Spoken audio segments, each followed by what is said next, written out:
Once again welcome back to KC's classes. KC's ക്ലാസ്സസിന്റെ മറ്റൊരു എപ്പിസോഡിലേക്ക് എല്ലാവർക്കും സ്വാഗതം. This is Kiran CS. Calicut university MCOM first semester exams നടന്നുകൊണ്ടിരിക്കുകയാണ്.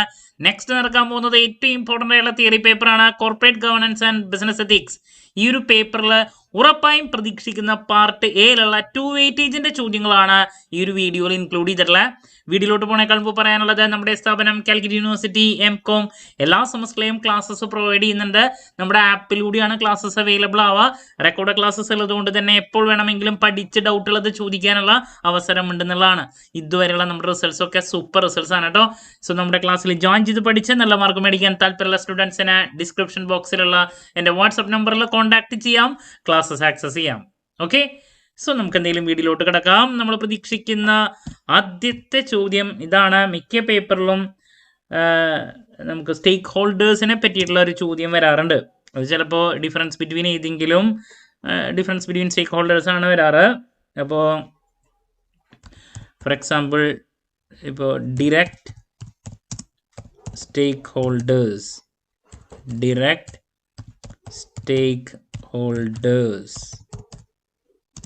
versus indirect stakeholders ചോദിക്കാറുള്ളതാണ്. അതിൻ്റെ ഡിഫറൻസ് ആണ്, അല്ലെങ്കിൽ ചിലപ്പോൾ എന്താണ് സ്റ്റേക്ക് ഹോൾഡേഴ്സ് എന്നുള്ളതിൻ്റെ തിയറി മാത്രമായിട്ടും ചോദിക്കാം. അതുപോലെ തന്നെ നമുക്ക് പ്രൈമറി സ്റ്റേക്ക് ഹോൾഡേഴ്സ്, അങ്ങനെ primary stakeholders versus secondary stakeholders അങ്ങനെയും ചോദിക്കാം. അപ്പോൾ സ്റ്റേക്ക് ഹോൾഡേഴ്സിനെ പറ്റിയിട്ടുള്ള ഒരു ചോദ്യം പലപ്പോഴും വരാറുള്ളതാണ്. അതിൻ്റെ കൺസെപ്റ്റ് നിർബന്ധമായി നോക്കാം. നെക്സ്റ്റ് IFRS എന്താണ്? ഈസി ക്വസ്റ്റ്യൻ ചോദിക്കാറുള്ളതാണ്. അതുപോലെ തന്നെ ക്ലാസ് ആക്ഷൻ എന്താണ് വരാറുണ്ട്. അതിൻ്റെ ഇമ്പോർട്ടൻസ് നോക്കി വയ്ക്കുക. ഓക്കെ, ക്ലാസ് ആക്ഷനെ പറ്റിയിട്ടുള്ളത്. നെക്സ്റ്റ് നമ്മൾ കോർപ്പറേറ്റ് ഗവേണൻസിൻ്റെ തിയറീസ് ഉണ്ട്. അതിലേതെങ്കിലും ഒരു തിയറി പലപ്പോഴും 2 വെയിറ്റേജിനെ എടുത്ത് ചോദിക്കാറുണ്ട്. അപ്പോൾ കോർപ്പറേറ്റ് ഗവേണൻസിൻ്റെ തിയറീസ് നോക്കി വയ്ക്കുക. അതിൽ ഇപ്പോൾ പലപ്പോഴും കണ്ടുവന്നിട്ടുള്ള ഇപ്പോൾ പൊളിറ്റിക്കൽ തിയറി ചോദിച്ചിട്ടുള്ള ഒന്നാണ്. അതുപോലെ തന്നെ ഏജൻസി തിയറി, ഇതൊക്കെ നമ്മൾ ഇതിനായിട്ട് മുമ്പ് കണ്ടിട്ടുള്ള ചോദ്യങ്ങളാണ് കേട്ടോ. അപ്പോൾ തിയറിയിൽ ഏതെങ്കിലും ഒരു തിയറി എടുത്ത് ചോദിക്കാം, ഫോക്കസ് കൊടുക്കേണ്ട ഒരു ഏരിയ ആണ്. ഇനി നെക്സ്റ്റ് നോളേജ് വർക്കേഴ്സ് ആരാണ്?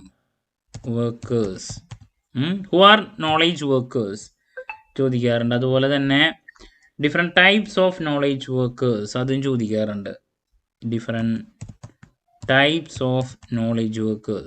അതും ചോദിക്കാറുണ്ട്.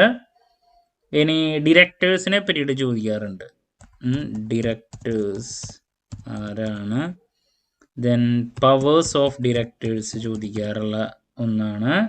അതുപോലെ തന്നെ പലതരത്തിലുള്ള ഡിറക്ടേഴ്സിൽ ഏതെങ്കിലും ഒരെണ്ണം അതും ചോദിക്കാറുണ്ട്. എസ്പെഷ്യലി ഇൻഡിപെൻഡൻറ്റ് ഡിറക്ടേഴ്സിനെ പറ്റിയിട്ട് ചോദിക്കാറുണ്ട്. അപ്പോൾ അത് നോക്കിയിരിക്കണം.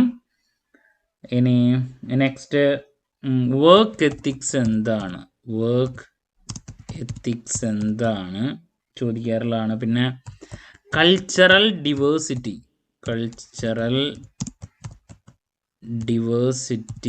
എന്താണ്? അതുപോലെ തന്നെ ഒരു പ്രാവശ്യം അതിനെ റിലേറ്റ് ചെയ്തിട്ട് ചോദിച്ചിട്ടുള്ള മറ്റൊരു ക്വസ്റ്റ്യൻ ആണ് which are the cultural issues involving cultural diversity. അങ്ങനെയാണ് ചോദ്യം. Involving cultural diversity. അപ്പോൾ ഒരു പ്രാവശ്യം കൾച്ചറൽ ഡിവേഴ്സിറ്റിനെ റിലേറ്റ് ചെയ്തിട്ട് ചോദിച്ചൊരു ചോദ്യമാണ്, പറഞ്ഞു എന്ന് മാത്രം. നെക്സ്റ്റ് സോഷ്യൽ ഓഡിറ്റ് എന്താണ്? ഒക്കെ ഈസി ക്വസ്റ്റ്യൻസ് ആണ്. അതുപോലെ തന്നെ റിപ്പീറ്റ് ക്വസ്റ്റ്യൻ ആണ് വിസിൽ ബ്ലോയിങ്, നിർബന്ധമായും നോക്കിയിരിക്കണം കേട്ടോ. വിസിൽ ബ്ലോയിങ് കൺസെപ്റ്റ് റിപ്പീറ്റ് ആണ്. വിസിൽ ബ്ലോയിങ് എന്താണ് ഇതിന് മുമ്പ് വന്നിട്ടുള്ളതാണ്. പിന്നെ കോർപ്പറേറ്റ്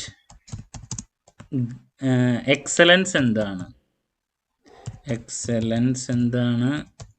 കോർപ്പറേറ്റ് ഗവേണൻസ് എന്താണെന്നുള്ളതും ചോദിക്കാറുണ്ട്. CG എന്ന് മാത്രമേ എഴുതാനുള്ളൂ. അതുപോലെ തന്നെ ഗ്രീൻ ഗവേണൻസ് എന്താണ്, അതൊക്കെ ഈസി ക്വസ്റ്റ്യൻസ് ആണ്, നോക്കിയിരിക്കണം. വീണ്ടും പ്രതീക്ഷിക്കാം. പിന്നെ മറ്റൊരു ക്വസ്റ്റ്യൻ ആണ്, how corporate governance enhances the accountability of management. Easy ചോദ്യം തന്നെയാണ്. എന്താണ് കോർപ്പറേറ്റ് ഗവേണൻസ് എന്ന് ചോദിക്കാം. ഈ ഒരു ടൈപ്പിലും നമുക്ക് ക്വസ്റ്റ്യൻ എക്സ്പെക്ട് ചെയ്യാം, നിർബന്ധമായും നോക്കാം. ഇനി ഒരു question, secretarial audit report.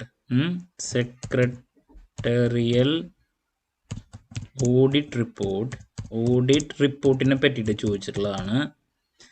Is mandatory for which types of companies. ഈസിയാണ്. അപ്പോൾ അതൊരു പ്രാവശ്യം ചോദിച്ചിട്ടുണ്ട്. പിന്നെ മറ്റൊരു ക്വസ്റ്റ്യൻ പറയാനുള്ളത്, which are the important committees, which are the important committees of the board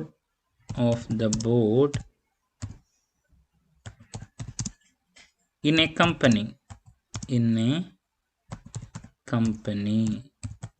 okay, ഇതൊക്കെയാണ് നമ്മൾ ഏറ്റവും കൂടുതൽ എക്സ്പെക്ട് ചെയ്യുന്ന ക്വസ്റ്റ്യൻസ് 2 വെയിറ്റേജിൻ്റെയിൽ. ഇനി ലാസ്റ്റ് ഒരു സജഷനും കൂടി നൽകാനുള്ളത്, different time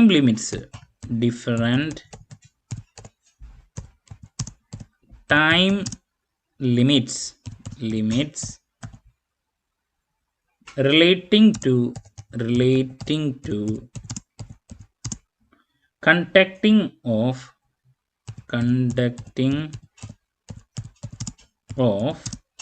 board meeting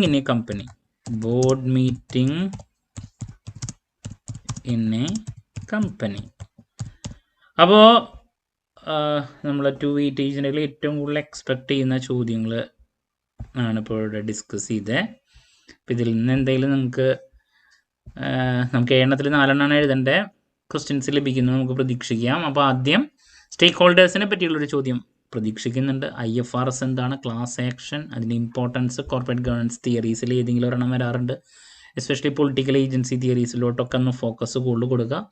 knowledge workers ആരാണ്, ടൈപ്സ്, പിന്നെ ഡിറക്ടേഴ്സ്, പവേഴ്സ്, ഇൻഡിപെൻഡൻറ്റ് ഡിറക്ടേഴ്സ്, പിന്നെ വർക്ക് എത്തിക്സ്, അതിൽ പിന്നെ കൾച്ചറൽ ഡിവേഴ്സിറ്റിയുടെ concept, which are the cultural issues involving cultural diversity, പിന്നെ social audit, whistle blowing, corporate excellence, corporate governance, green governance, പിന്നെ how corporate governance enhances the accountability of management, secretarial audit report is mandatory for some types of companies, അത് ഇതൊക്കെയാണെന്നുള്ള ചോദ്യം.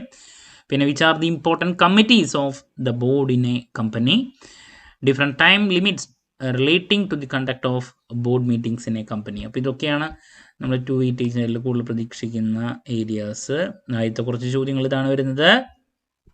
Then പിന്നെ വരുന്നത് ഇത്, finally ഇത്.